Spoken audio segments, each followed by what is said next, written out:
I am Dr. Alencia Bowen, the Dean of the Ross College of Business and the Executive Director for the Leadership Center. We are so delighted that we will launch our pool session, which is Powerful, Unmistakable Legacy Leaders. We're dealing with women's history. And so we're delighted today to have Lachandra Baker. Lachandra is the founder and principal consultant at LBB Edutainment, I'm sorry, I'm having problems this morning. A consultancy specializing in the development of strategies that improve and positively impact employee engagement, communications, culture, and diversity, equity, inclusion, and belonging. She received her bachelor's degree from Central Washington University, majoring in hospitality management and communications. She received her MBA with a marketing specialization from the University of the Southwest. She is an accredited business communicator and a certified tourism and accredited Columbus ambassador for the Greater Columbus region. She is a two-time graduate of Cornell University's Diversity, Equity, and Inclusion certification programs. Lachandra was named a 2021 Columbus Future 50 leader, a 2022 Weld Woman Welding the Way calendar honoree, and a 2023 Columbus delegate for the Harvard University Young American Leaders Program. She serves on boards of the Women's Fund of Central Ohio, Leadership Columbus, and Small Biz Cares, as well as advisory boards with BESA Film Columbus, Creative Mornings Columbus, and of course, the Franklin University's Communications Department. La, as we affectionately call her, is an award-winning communicator and regular TEDx speaker performer. She is very active in the community and champions many issues, including voting rights, affordable housing, civic engagement, and liberation for all people. In her free time, she enjoys experiencing new cultures, eating great food, and doing fun projects with her family. Most importantly, La is a friend and very knowledgeable on the topic that she will be presenting on this morning. La, we're in your hands. Thank you, Alencia. And thank you, everybody, for joining us this morning. One of the things I always tell people when I'm doing any kind of presentation is that I value your time, because time is a precious and finite resource. And the fact that you want to spend an hour with us this morning to learn and connect and collaborate means so much to me. So thank you for taking the time to be here this morning. So some of what I will be doing is a bit interactive. And so, I'll be asking you to do some stuff on in chat. And so Alencia and Jenny will be so kind to help share some of that with me. But I just want to be very, very grateful for you all joining us today. So thank you for being here. So the name of my presentation is Engage, and I'm a total nerd for words, and so I like to put acronyms together. So my acronym for Engage is Everyone Needs Guidance and Grace Every Day. And I 100% believe that. I live that. I've experienced that in many beautiful ways. And so that's kind of how I want to lead this conversation today. And we'll definitely have time for a Q&A at the end, but don't wait to the end. If you have a question about anything that I'm saying, go ahead and put it in the chat. And Jenny and Alencia will help me kind of keep track of all of those, so I make sure I get them answered. And if for some reason we run out of time before the end, I would ask them to send me the questions so I can make sure I get them answered for you. I want to start off with a slide that really, to me, embodies the work that I do. And I love, what Alencia said about me, the liberation for all people. I feel that deeply in my spirit, because there's so much uniqueness and beauty and individuality that is in all of us. And as you're thinking about how you navigate the workplace, navigate your communities, even navigate at home, you have to learn how to understand all the differences that occur and the uniqueness that we all have, and build more acceptance for that and compassion. So I love this picture, first of all, because I love butterflies, and that's my thing. And we'll have coffee one day and tell you why I love butterflies so much. But I love this quote because it says, our uniqueness, our individuality, and our life experience mold us into fascinating beings. May we cultivate an atmosphere of understanding, acceptance, tolerance, and compassion. We are all in this life together.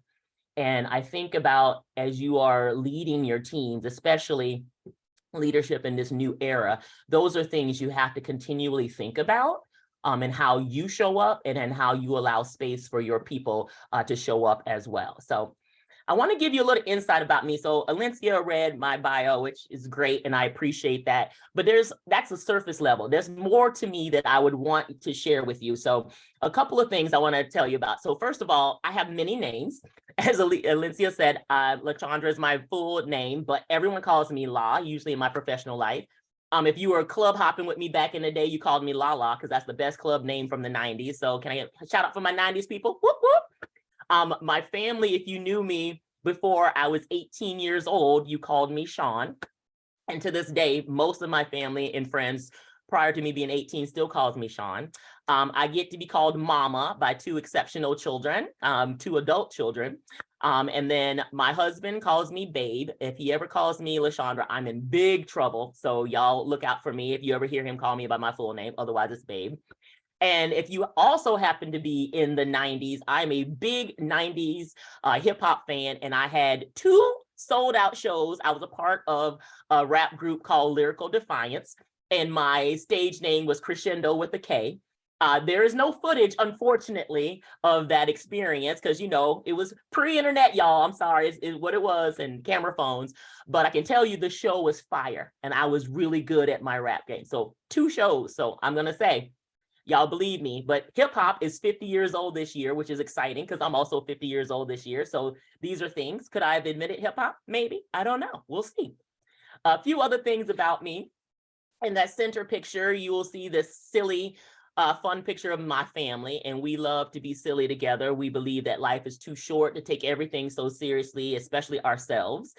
So I'm a part of a blended interracial family. My husband, Brian, is one that's just to the left of me, and the next person is our son, Jason. He's 26, and he owns his own hair salon, so very creative side of the family. Next to Jason is his partner, Daniel. And then the other person on the side is our youngest child, Ajali, who is a junior in college at Cleveland State and becoming a filmmaker. And so we love our family. We talk about diversity, equity, inclusion probably every day. Because there's so much in our lives that are a part of the world that we have to adjust and understand about each other. So both of our kids are LGBTQ plus, and we appreciate who they are 100% as people and their heart to be a part of this society and to want to be seen. And my work is always around liberation to make sure they feel seen and they feel heard and they feel valued. And I truly believe that starts in the home and be able to then spread to other parts of society in the world. So that's important to me. I've lived in 3 states predominantly my whole life, Georgia, where I was born and raised, Washington State, where I went to college, and then the great state of Ohio, where I've lived now for the last 20 years. And so Ohio has been my home. Columbus is my home. I've had such a great network of friends and family here that means so much to me. I'm also a big foodie. So Alencia mentioned that earlier, but I love good food from all cultures. So if you know good restaurants, please do share them with me because I try to get around not only to Columbus, but also we go to Cleveland quite a bit for our youngest. So if you know restaurants in Cleveland, let me know those as well. I'm a huge Marvel Cinematic Universe fan, so have loved them for many, many years. And so they kind of have an underdog story that I really can relate to. So I love what they've done. And finally, most importantly, I am probably the biggest Keanu Reeves fan on the planet. I love that he makes so many great choices in what he does in film. I don't always like all of the roles he plays, but what I do love is that he has an opinion about the roles he takes, not because of the money, but because of the experience. And that's something that I am very passionate about, is how do you make sure that you are living your purpose and experience, regardless to what the extra benefit is. So I live this life And I wanted to share that with you because I think a lot of the times when we're working with people, sometimes we only see a surface level until we ask and get deeper into relationship with them to find out who they really are. And once we do that and we connect with them, we'll be able to relate to them better. We'll be able to set up space for them to be able to live their fullest, most authentic lives and reach their fullest potential. And so that's what this is all about, is how do you engage with people in a way that you understand them so that the guidance and grace that you give them is exactly what they need for success. So I want to talk a little bit about, so this is where we start to get the first interaction. In your chat, tell me, what does it mean to be human at work?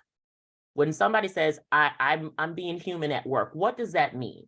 So let me know in the chat what you're thinking.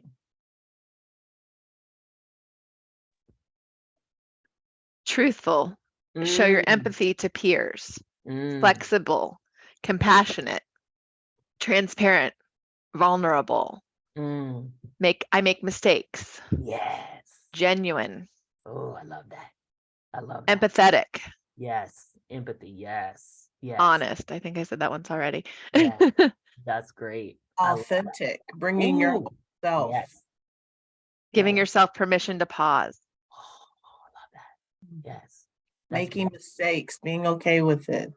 I love all of that. And Emotions and feelings are on. yes. Imperfect. Yes. I love Forgiveness. Great. those are beautiful. Keep them coming because, you know, what we found, obviously, the world in 2019 is very different than the world in 2023. You know, there was a time when people would come to work and they would say, leave your personal baggage at the front door and come into work. Well, first of all, that was never possible anyway, but people expected that. But what we learned from going through COVID-19 in 2020 and racial and social justice uncertainty, and now recessions and layoffs and all these things, like people cannot hold their personal lives at the door anymore. So many of us have been working from home, right? So you've seen people, you've seen their spouses and their kids, you've seen their pets. My dog normally jumps on me when I'm doing presentations all the time. So you might see her coming in a little bit. You'll see people's homes, their wall colors, all these things that are very personal to them have now been integrated into the workplace. So it's really impossible for employers or leaders to say, don't bring your personal stuff in. Everything is personal. There's things that we're experiencing in our homes and experiencing in society that have to be taken into consideration every time somebody steps to your computer or steps inside your building. And it's really important. And even more so when you have a dispersed workforce where some are in office, some are working remotely, and then some have a hybrid feel too. So what we're really going to talk about is how do we engage people in a different way that everybody, no matter where you're coming from, no matter where you are, you can be able to reach your fullest potential and help the company have success while you're also having success. One thing I want you all to know, and I don't know if you knew this or not, but back in December, we hit 8 billion people as a population in this global planet. 8 billion people. So when you think about that, it's an astonishing number, but also that number means 8 billion ways that people think, 8 billion ways that people live, 8 billion ways that people learn, 8 billion ways that people engage and interact. So the think that you could ever do a one size fits all with any group of people is out the window, completely out the window. So what we have to do is think about how can we engage with people to help them reach, again, their fullest potential while also making room for them to make mistakes, to learn from those mistakes, and to get better. So let's talk about what the workforce looks like, right? So in the whole world right now, we have 7 generations currently alive in the world. Can y'all believe that? 7 generations are alive in the world. 5 of them are currently in the workplace, right? The only 2 that are not in the workplace for the most part are the greatest generation, which is the folks that are around them born in 1901 to 1927. And there's a few still working. But then the alpha generation, which is the newest generation, and those are babies born from 2010 forward, right? So you looking and you thinking about they're in your homes though, right? How are you interacting with them in your homes, in your neighborhoods? What is that experience like for you? And do you understand these folks, right? So when you look at the numbers in the workplace, for the older traditionalist, silent generation, and greatest generation, there's about 2% that are still working in the workforce. But if you look in the middle part, boomers represent about 25%, Gen X about 33%, and millennials are the largest workforce, and right now, actually the largest population in the US. They have now outpaced boomers in terms of population in general in society, but also in the workplace. So a lot of times when you're thinking about who are the leaders of your organizations, who are the CEOs, who are the decision makers, what generation are they falling in? And how do they know how to navigate and work with the other generations that are coming up? So I will tell you a couple of other really interesting points of view. In fact, baby boomers have the most wealth of all generations, but Gen Z are the most educated. They are the first generation to be born into the internet world. So they never knew a world without the internet. And they have so much more access at their fingertips. So outside even just going to university, they can get on a computer and find out anything, Google anything, and learn anything. And so they're doing a lot more of that to educate themselves. So they're a force to be reckoned with, and to think about the future leaders, like how are you adjusting and working with your organization to be able to successfully work with each generation, but understand those who are coming after are going to have different needs and different ways of working than what we've known in the past. So that's why I say 2023 is much different than 2019 pre-pandemic, because the way we are learning, the way we are growing, the things that are being introduced in the workplace are very different. So there's a lot of adjusting, of learning, unlearning, and relearning that we all have to do. So let's talk about what has happened in the last 3 years, right? So all of the fun phrases, right? We've seen it all. We've seen the great resignation, and then we saw the great regret. And now we're seeing the great return. And then we saw quiet quitting. We saw quiet firing, we saw quiet hiring. So all of this is so interesting to watch these trends and watch how media addresses all these trends. And at the end of the day, what people are understanding is the way leaders and employees have to work together is very different. We have to learn how to respect each other and understand that there's different ideologies that come in, but it's a unit that we have to do things together for the system to really work. I thought it was really interesting. There was a report from Business Solver. They did a 2022 State of the Workplace Empathy Study, which we'll talk about empathy a little bit more in the presentation, but they said there was a disparity between the percentage of CEOs who were currently working from home and had no intention of returning to the office versus employees who were working from home and didn't want to return to the office. So it was a matter of, there was only 4% of CEOs that wanted to work from home on a full-time basis versus those who wanted to go back to the office, which was 21%. But it's the opposite side for employees. 19% of employees wanted to go back versus 4% who wanted to stay in fully remote, which was interesting to me. But in that same survey, 69% of employees said that their companies were empathetic. So that meant 31% of them didn't feel empathy from their companies. So it was a clash of ideologies. I can tell you for a fact, in one of my previous jobs, I had a boss, and she worked, but her husband stayed at home. And at the time, I was a single mom. And I remember when my youngest was sick and I had to call off work for a couple of days while they were sick, I remember her saying to me, like, can't you find a sitter? Can't you find somebody to take care of your child? And I thought it was so interesting that I didn't have a husband at home at the time, but she did. And her thought was, you can just take care of this. So she had a blind spot about what my life was like as a single mom versus hers as a married mom with a husband at home. So some of that empathy would have been really powerful to exhibit, to say to me, like, hey, I understand. How can I support you? What resources do you need? What's happening? Because a lot of times what you're seeing when people are pushing back about coming back to work, some of it has to do with the loss of flexibility. Some of it has to do with childcare concerns, and then even commuting. We're, I think, somewhat lucky in Columbus area that you don't have the long, super long commutes like you do in a New York or an Atlanta or Chicago or an LA. but still there's lost time that is on the freeways when you could be working. And we learned this through the pandemic, that people can be very productive at home. People ran full companies at home. There's even companies that are fully remote companies. The key is, are you intentional in how you're interacting with people, how you're integrating different decision making? You know, what does that look like from your employee value proposition and your company proposition that says, hey, we want to partner together. We're not telling you what to do. We're not telling you how to do it. We're investigating and we're investing in those relationships. So how can we work better together? So let's talk a little bit about what's happening, right?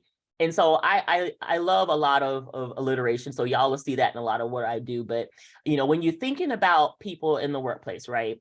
People are concerned about several things. They're concerned about their physical and mental health, because we learned a lot about that during the pandemic with isolation and people being sick, and even some people, unfortunately, succumbing to the disease of COVID.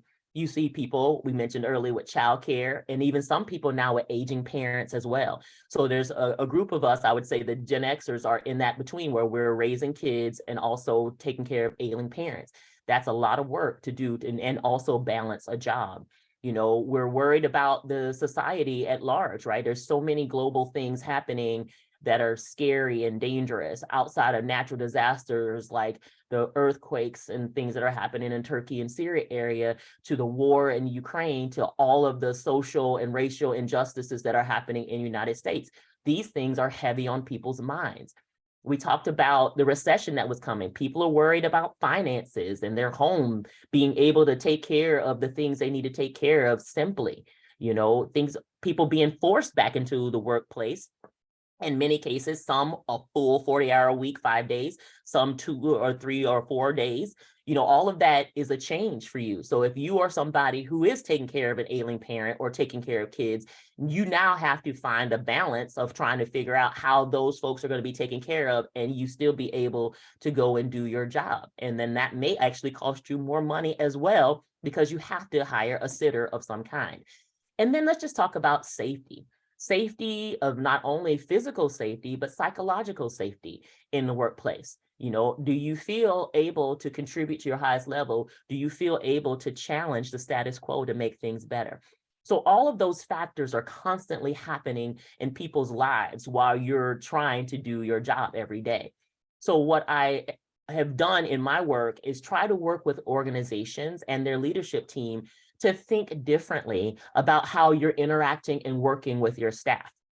And so I look at it in 6 ways. I look at it from acceptance, belonging, inclusion, diversity, equity, and engagement. And so again, I love my alliteration. So I have them all with the ACT word, so you can do stuff with. So acceptance is a pact.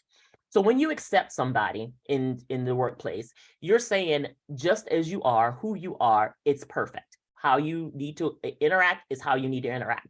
It's like I tell young people, you know, the way you are, some people are going to love you, some people are going to hate you. Don't sway to either side. Be yourself. You have to be truest to yourself first and foremost. So when you make that pact in the workplace, you're saying, you come as you are, I come as I am, and we're going to try to figure out how to work together to reach that common goal. Belonging then is the added extra to that. And belonging to me is attract. I'm attracting you to come here to this place, and that as I accept you, I also say you belong. That means you don't have to become like anybody else in this organization. How you are and what you bring to the table is really important. So you don't have to be like anybody else to succeed. I can tell you in another company that I worked at, you know, I'm very flamboyant in how I wear my clothes. Obviously, I have piercings, I have tattoos, and I also have a great sense of humor. A lot of people told me that if I wanted to grow into the company and become more and have executive presence, I had to change all those things about me. So that then meant I didn't belong. That meant I had to assimilate. And those are challenging things for me to hear, because I like individuality and I like authenticity. And so when you start thinking about when you hire people and bring them on, are you bringing them on as a culture fit or as a culture add? And I think there's a distinction between those two. And it's really important for you to understand that a culture add, meaning they're coming in and they're bringing all their best, all their lived experiences, all their skills, all their intellect to the company. They don't have to change to become more like the people who are already there, because that becomes very homogenous and that takes away from the creativity and innovation in your organization. So you want people to be able to come in and enhance the environment. I think inclusion is an act, and we'll talk about inclusion a little bit more in a few slides, but inclusion means not only that you're here, but we're actively creating space for you to belong and be accepted. It's not enough to say you're welcome here. What are you doing to show that people are welcome here? How are you looking at your policies and procedures? How are you looking at your culture and how you do hiring, onboarding, succession planning, all of those things? That takes a lot of inclusion for you to think about, right? Diversity is a fact. And this is where I try to counsel folks and say, when you say I'm looking for a more diverse staff, what does that mean? Because everybody is diverse in some way, shape, or form. And we'll talk about that a little bit more too. But if you say you need a certain level of diversity, does that mean gender? Does that mean religion? Does that mean sexual orientation? Does that mean race? You have to call it to be specific about what kind of diversity you're looking for, because by the nature of fact of just being human, there's diversity there. Equity then is exact. And that means you get exactly what you need to be able to be successful. Now, equity is different than equality, and we'll talk about that also a little bit more. Well, equality is sameness and equity is fairness. And we'll talk about what that could look like in the workplace as well. And then the final piece is engagement. And an engagement is the impact then that the staff and leaders have on the organization's success, the health of the workplace, and how you even reach out to your customers in advance. Engagement is something that's been a hot topic for a long time, and people sometimes get employee satisfaction and employee engagement mixed up. They're separate things. Now, you can be satisfied and engaged, and you can be engaged and satisfied, but you can also be them separately. You don't have to be necessarily satisfied to be engaged. Engaged is more of the act. Satisfaction is the feeling. And so we'll talk about how those two can work together as well. But one of the things that I think about a lot, when we were growing up, we always heard the golden rule, right? You want to treat others like you want to be treated. And there was a fundamental flaw in that. As you have grown up as a specific person and with a specific background and upbringing and standard, you only know that standard, and that's how you want to be treated. When you have to intentionally get to know somebody else to understand how they want to be treated. So that's the platinum rule. It's like you treat others as they want to be treated, not how you want to be treated, because you're different.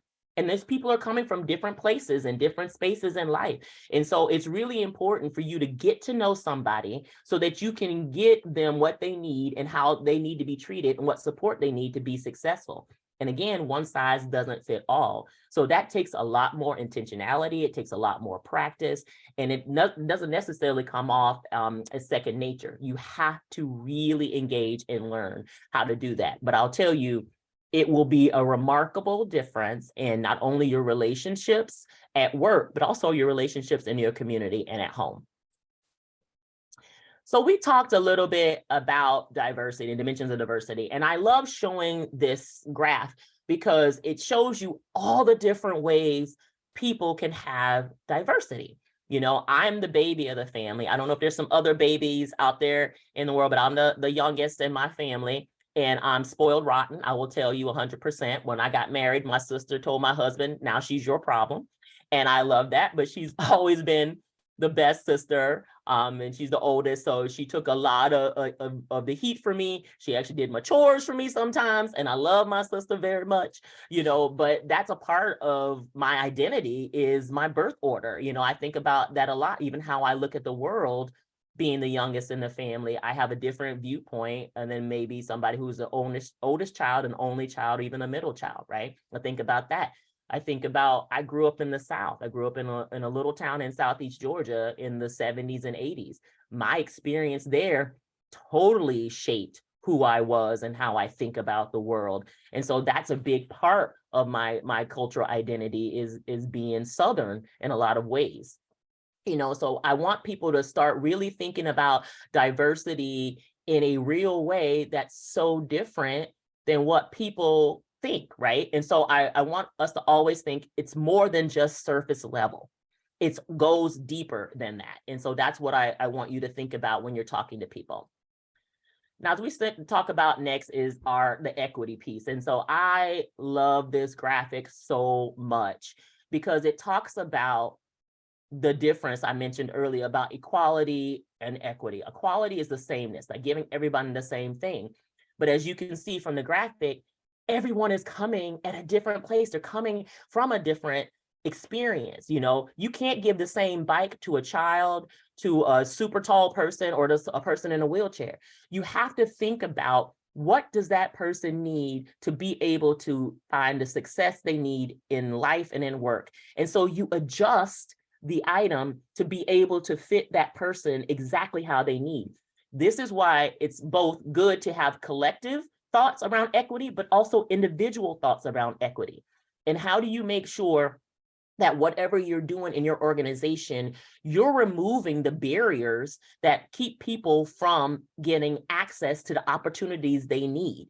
And one graphic, I don't know if you've seen it, there's another graphic that's similar to this, but what happens is that it's a ball field. I think that's probably one of the most popular one. And they show a fence and people on these boxes and such.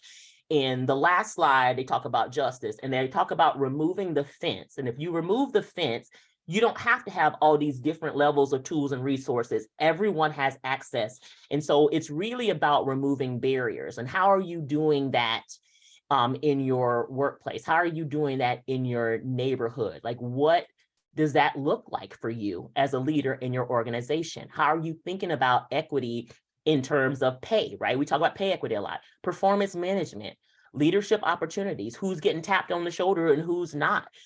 Are you doing something different for people who might be working at a desk versus people might be working out in the field, or people who are working in a distribution center or manufacturing center?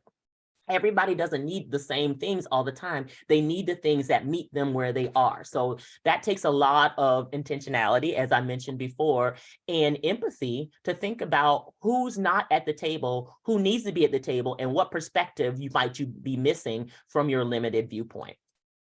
So the other thing I want to talk about is inclusion, right? We talk a lot about inclusion being a zero-sum game, and it's not. Right. You've seen a lot of probably legislation coming out, a lot of, I think, very divisive words around inclusion. And to me, you're thinking inclusion like a pie, right? So you think one particular group has always had the full pie. And now you say, well, we want to share this pie. So you can get half the pie, but the other half of the pie has to be separated and spread around other people. So if you're the person who has always had the full pie, you now feel a sense of loss. You're like, I'm losing my pie. I'm losing a whole pie. And then the people who are getting a piece of pie say, I'm only getting a small piece. You still have half. There's still a sense of loss, and that you don't find your way to be able to see that this is a good thing. Anybody who feels a sense of loss feels grief about it. You feel anger about it. It's like the 7 stages of grief whenever you feel lost. So the way people are talking about inclusion is just not right. What I like to think of inclusion is like a candle. If you are the leader and you have a candle and everybody in the room has a candle, but you have the only candle that's lit, there's only so much light that emits in that room. There's only so much warmth that emits in that room. So if you take your candle and you light the next person's candle, you still fully have your flame and you're still lit. But now this person has a flame and a lit. And so the light starts to illuminate. And then so on and so forth. They keep lighting everybody else's candle so that now the room is fully bright, it's fully warm, and no one has lost anything. That is where inclusion really is the most powerful. If you stop thinking about it like you're losing something and that you're just making sure everybody gains what they need, it's a whole different atmosphere and environment in your workplace. So I want you to start thinking about that a little bit as you're going into your work and thinking about your interactions. So I would be naive if I said that biases and systemic oppression doesn't exist in the world. We absolutely know it does. And it shows up in different forms. It can show up as an individual person. It can show up in how you interpersonal relationships with coworkers or neighbors or people in the community. But then it's also systemic, where it can be in your institution, in your organization where you work, but then also structurally, just across society, how that shows up. And the problem is that we keep trying to separate it out, saying that power and privilege don't exist in a way that continues to marginalize people, but we know it does. When I talk about biases and systemic oppression to people, I talk about it in a way that it is not for you to feel guilty about where you are in the world and you have privilege and power. It's not for you to feel like you got to change it all yourself. It is, how do we come together to make acknowledgements that what we've done and sometimes had in our past has not been good and fair and equitable for everyone. So what do we need to do right now to change that for the future and the future generations to come forward? You know, one of the things I have lots of conversations around power and privilege with the companies that I consult with, and also just my friends in the community. And one of the things that I think we talked a lot about is, if you are not able to see your privilege in the world, it's hard for you to see the struggle in the world as well. And all of us have a certain level of privilege. You know, I have able-bodied privilege where I can walk without assistance. I can wake up in the morning and have a home that I'm living in that is my home. I can have food on my table in my refrigerator. There's so many privileges. I have college degrees. That's a privilege. That's not lost on me. So there's different ways privilege can show up. And if we acknowledge that, then we acknowledge that there's places where we can be advocates and allies for others, and make sure that whatever barriers are in people's way, that we stand for a way to rid our society, our institutions, and our communities of that. So we have to work together. It is not any one group that can do this. It is the sum of all of us that has to do that, because it always impacts us all. So I want to talk a little bit about unconscious bias, right? So we talk about that a lot, unconscious implicit bias. And we know we've been inundated with messages that come from media. We know it comes from probably circles that we're in. We see it all the time in the way divisiveness happens, the algorithms that you're in the social media, right? That's one of the most challenging ones, I think, comes with the algorithm of social media. If you click on one story about anything, the next thing you'll see in your feed is a slew of stories about that same thing. So you become almost in this echo chamber of this system, and it may not be as dire or detrimental as you think, but it feels that way because all of this is coming towards you. And it makes it very easy for you to start having unconscious bias and implicit bias about things, right? And then those can get exacerbated by where you are. If you are tired, if you're under pressure, if you're scared, if you're stressed or uncertain, your brain always goes back to the things that are familiar. Good, bad, or indifferent, the things that are being fed into your mind become your reality. Perception is reality in that particular case. You know, we see it a lot on television right now, right? If you see a lot of interaction between police and Black men, there is a lot of uncertainty that people have about that. Even if you are a person of color yourself, you might feel a certain way because you've been inundated with media stories all the time and those kind of things. So you really have to fight to get out of that, to really question, is this real, or am I just a victim of being processed with all this information? So I always say, if something comes up in you and it feels like this doesn't feel right, how are you finding the counter argument to that? How are you thinking through that in a different way? One example I always tell people, I was on the debate team when I was in high school.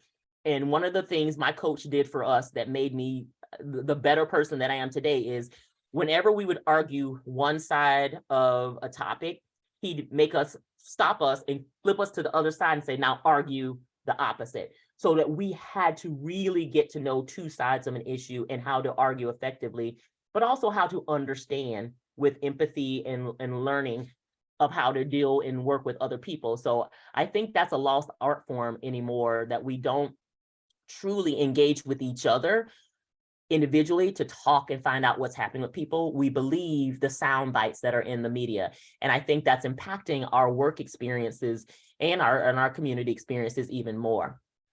So what that happens to do is it breaks trust. And trust is so important to a well-functioning team. When you think about trust, the equation I use is trust is sincerity plus competence. It means how sincere you are to get something done and how well you know how to get something done. When you have those two that are married together, that's where trust is built. So I love this axis because it kind of shows when you have high sincerity and high competency where trust falls, and then where other things happen when you have the opposite ratios.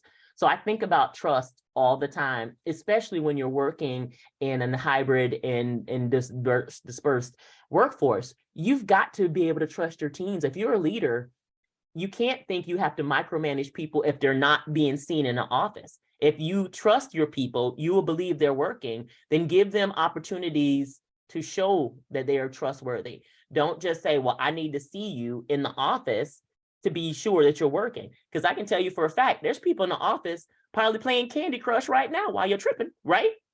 So you already know just because you're in proximity does not necessarily mean you're doing the work. So you have to be able to trust your folks, right? So when I think about trust, I think about relationships, right? When you think about what is like a bank, and I love this, it was Stephen Covey who first said this, and I loved it. He said, you know, relationships like an emotional bank account. The more positive interactions that you put in are like deposits, but then the negative interactions are like withdrawals. So just like finances, you don't want to be overdrawn with your account. So what are you doing to make sure that when trust is broken, that you're doing stuff to mitigate that and bring that back together, right? And so there's 5 things that they recommend that you do when you have a trust issue. First of all, you got to admit that you broke the trust, right?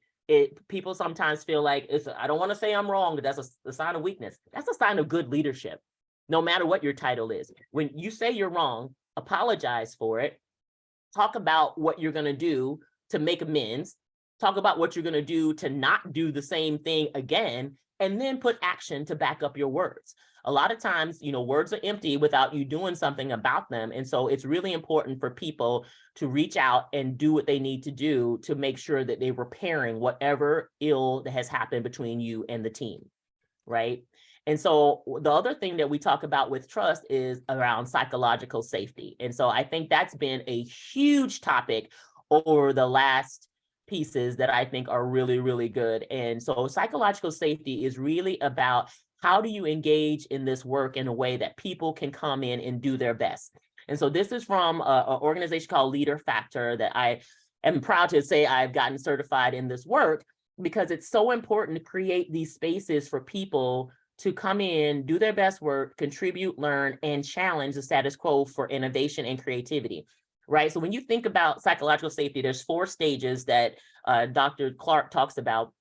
There's inclusion safety, there's learner safety, there's contributor safety, and challenger safety. And so with inclusion safety, this is like, how can I create inclusion safety in your organization? So think about when somebody comes on board to your organization, brand new from outside. How are you integrating them into the system? Are you allowing them to show their personality? How are you inviting them to be a part of it, to share who they are and why they chose to be there? What kind of things are you doing in that particular space, right? So you think about that, and you want to make sure that inclusion safety is based on a person's worth, not a person's worthiness. Everyone is worthy just by the sheer fact that they're here as a human being. They come in and you're saying, you're bringing this value to our organization. We want to hear about it, and we want you to feel good about sharing it with us, right? The next one is around learner safety. You know, how can people learn to do their jobs? People learn different ways. It's audible, it's visual learning, it's you inviting them in to model you like an apprenticeship. So how are you encouraging people to find the best way to learn? And then you're protecting that space for them to learn. You know, I often hear a lot of companies say, oh, we're so busy, we don't have formal training and formal learning for folks. Then I say you're doing a big disservice for your staff and your team. Everybody needs to learn, whether it's a formal or informal way, and you have to create and carve out time and space for them to do that. If you want somebody to improve how they are being a leader, then put them in charge of a project team. Let them lead a project from start to finish as they are learning to grow their leadership strength. So there's ways you can do it without even just having to have a formal way, but just make sure you're giving time and space for people to be able to do that as well. The third one is around contributor safety. Like, how safe do people feel that they can contribute to the situation? I love this diagram because it talks about three places where you explain the why, you assign the what, and you delegate the how. Think if you're going to tell somebody you need them in Florida by Friday to do a job. You just tell them you need them in Florida because of this situation, but let them figure out how to get to Florida. They may fly in a plane. They may take a bus. They may rent a car. They might hitchhike. I wouldn't recommend it, but they might do it, right? So you think about, if you just need them to have an end goal, but you let them figure out and contribute and innovate how they get there, because that stretches another muscle in their leadership body that they will need to succeed and go to the next level. And so you don't always, as a leader, want to control that. You want people to feel like they can do that and learn on their own. And then the final piece is really around challenger safety. So this is when you say, are you vulnerable enough to be challenged by your staff to say, hey, status quo is not working. I love being here. I love contributing here, but there's something that's just not making it right. What are you doing to allow people to come and speak truth to power in that way? Are you humble and vulnerable enough as a leader to say, I don't know, or I messed up, or thank you for teaching me? No one can run an organization by themselves. They have to have a team. They have to have employees who are willing to step up and say, I want this place to be better. And so that is going to be really, really important for you to be able to do that. So I welcome that opportunity for people to learn how to do that. And so the last piece I want to talk about really is around inclusive leadership, right? There's so many ways that you can be a better leader. And when I say leader, I don't mean titles. I mean, who are you as a leader to be able to show up and work with each other, work with your teams, even in your homes, in your neighborhoods? How are you showing up in a way that is building this out for you and for the people who are with you, right? So let's talk about what that looks like. Leadership in a new era, right? Employees want to work with me, not a work for me environment. How are you involving them in the decision making, right? How are you thinking about their contributions in a way that you're not just dictating what they do, you're actually inviting them to the table to talk about what works for them and what's next. Start to focus more on purpose, not just profit. I'm telling you, that biggest group, the millennials that are in the workforce now, and Gen Z too, they are all about purpose, right? So they like profit because they got to pay the bills, don't get me wrong, but they want to know that they're doing something, they're part of something that's bigger than them. How are you conveying that message in the workforce and the environment of how are you doing this? What does that look like for you, right? How are you embedding DEI in your talent strategy throughout your organization? It's not enough to do a 1-hour training or, every quarter, or build an ERG. What are you doing in the hiring process? How are you doing succession planning? How are you writing your policies and procedures? How are you creating product for clients and customers who are different, right? What are you doing throughout the whole organization that puts that focus on how do you make it equitable, inclusive for everyone to take part? Know that one size does not fit all for your workforce. We talked about that already. What does that look like? What are you doing to arm and protect your leaders and your people managers, especially, to know how to work with different folks? There's cultural competency needs that are abundant in the organization. So how are you showing up and allowing people to do that? You have to have a people first mentality when it comes to your vision. That's both your employees and your customers. If you take care of your employees, they will take care of your customers. So start thinking about how you can do people first in your business and then let everything else come together with that. And I mentioned this earlier, but shifting from a followership to a mentorship, membership. If you just want people to follow you, that's them just working for you and you're dictating everything. When you think about, are your employees a part of the members of your company? Are they somewhat entrepreneurial? Do they think innovatively? Are they a part of the decision-making? Can they be a part of this, a true tangible success of the organization? And how are you creating space for that?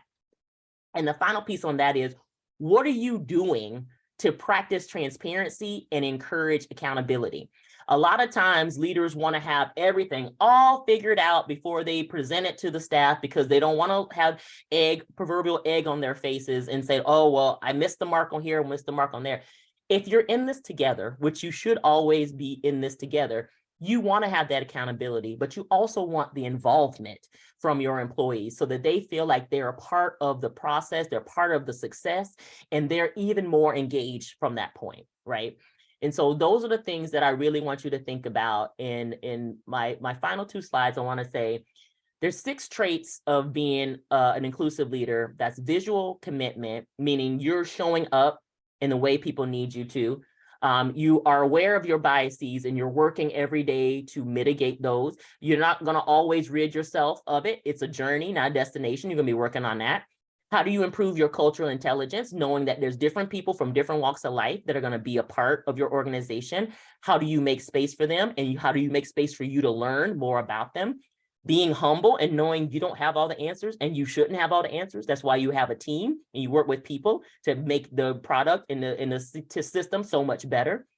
Be curious, ask questions to learn, to really learn, unlearn, and relearn, like we talked about, and learn how to be more effective in collaboration. Again, bringing more membership versus followership to the table so that people know that they have a stake in this as well. And it's not just being told what to do, they're actually a part of what to do. So the final piece I want to talk about is radical empathy. We started off the top of the house talking about what people are experiencing in life, what they're bringing to the table, what they feel very secure about, and what they feel fearful about. If you don't understand that, what are you doing to learn to understand more of where they're coming from? What are you doing to learn more of ways that you can support them and make sure that they have what they need for success, not only in the office, but also at home?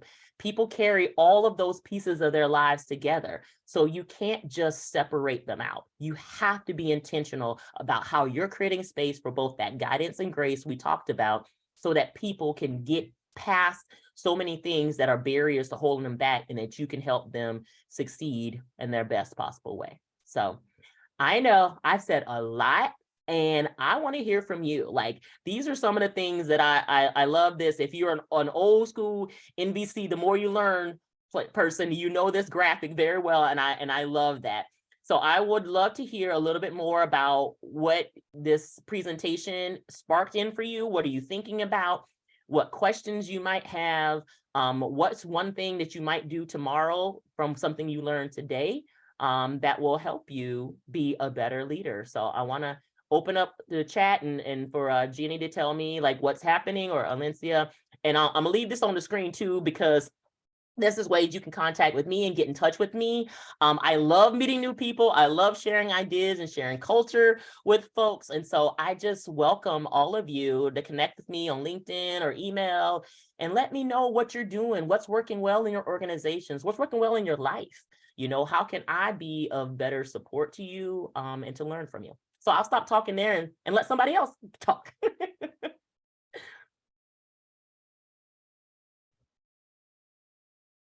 You have a comment here that says, I am in DEI and I love the new methodologies you shared. Thank you very much for making that statement. Here's a question. What was the course? I'm sorry, things flipped for me. What do you think about the backlash against, I'm sure that's against DEI, such as what is happening in Florida and other places? Yeah, I'm heartbroken about it, to be honest. I'm very heartbroken about it. What I think so much about is people fundamentally want to feel seen. They want to be valued. They want to be supported. They want to do their best work. So if you keep putting barriers in front of them, just because it's not familiar to you, just because it's not comfortable to you, you're doing a disservice, not only to them, but all of the ways they can contribute to society. So why would you want to hold people back? You could be holding back literally the next great inventor or the next great, CEO, the next great product launch. Like, you are holding people back when you don't respect where they've come from or what they're able to achieve going forward. So it breaks my heart to know that people feel that way. and it's unfounded. And I think a lot of times if they actually have conversations with people and get to know people, whatever they're holding back is their reservations is they'll feel like it's unfounded personally. But yeah, it does hurt my feelings a lot, to be honest. Yeah, a lot of it's predicated in fear-based. Yeah, So thank you for sharing that. of course. Another question was, what was the course you mentioned on psychological safety with the 4 stages? Yes, it's from Dr. Timothy Clark. He runs a company called Leader Factor, and I'll make sure I get that to Jenny and Alencia, so that when they follow up, they can send that to you. But it's a great course. I enjoyed it immensely.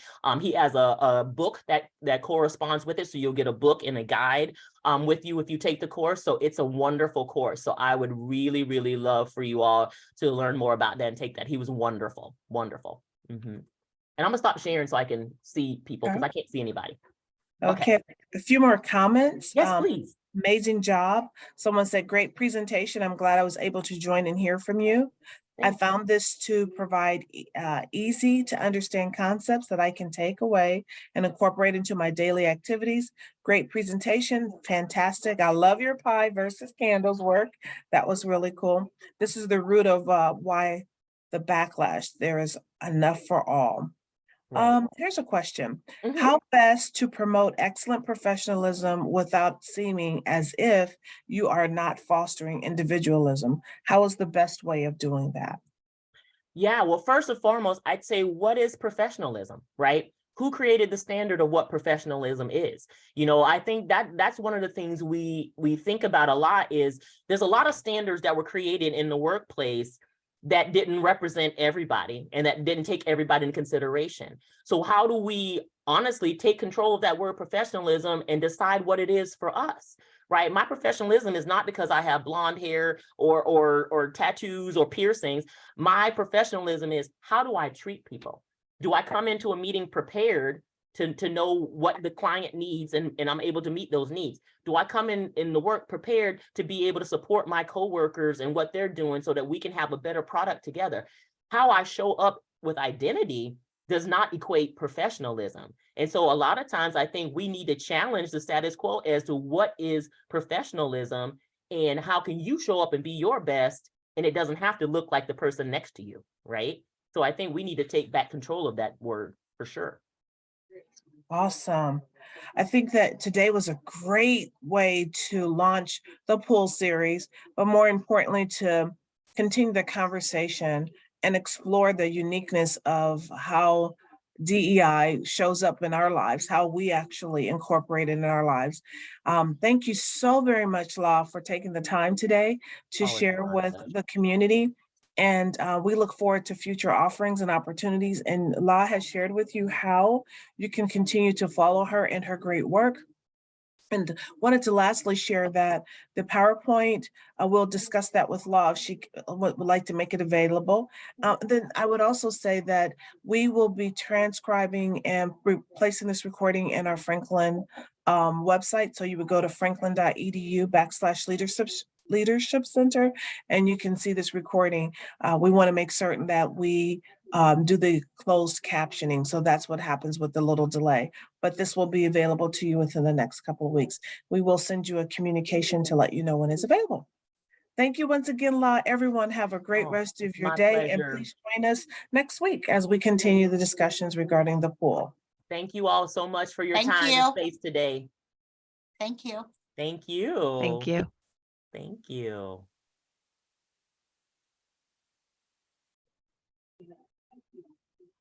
Fabulous. Thank